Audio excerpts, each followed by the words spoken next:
Then, after a period of 14 years, I went up again to Jerusalem with Barnabas, taking Titus also with me. I went up by revelation, and I laid before them the gospel which I preach among the Gentiles, but privately before those who were respected, for fear that I might be running, or had run in vain. But not even Titus, who was with me, being a Greek, was compelled to be circumcised.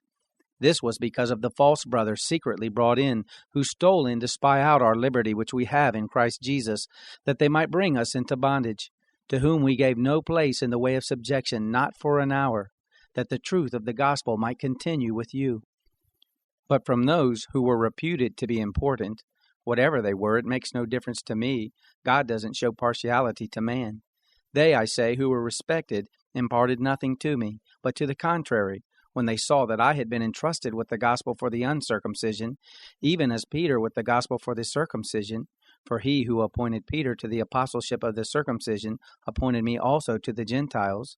And when they perceived the grace that was given to me, James and Cephas and John, they who were reputed to be pillars, gave to me and Barnabas the right hand of fellowship, that we should go to the Gentiles, and they to the circumcision.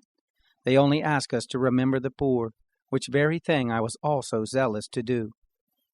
But when Peter came to Antioch, I resisted him to the face, because he stood condemned. For before some people came from James, he ate with the Gentiles. But when they came, he drew back and separated himself, fearing those who were of the circumcision. And the rest of the Jews joined him in his hypocrisy, so that even Barnabas was carried away with their hypocrisy. But when I saw that they didn't walk uprightly according to the truth of the gospel, I said to Peter before them all, "If you, being a Jew, live as the Gentiles do, and not as the Jews do, why do you compel the Gentiles to live as the Jews do? We, being Jews by nature, and not Gentile sinners, yet knowing that a man is not justified by the works of the law, but through the faith of Jesus Christ, even we believed in Christ Jesus, that we might be justified by faith in Christ, and not by the works of the law, because no flesh will be justified by the works of the law.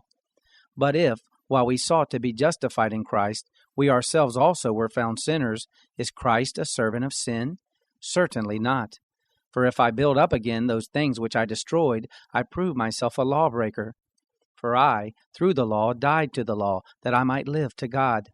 I have been crucified with Christ, and it is no longer I that live, but Christ living in me.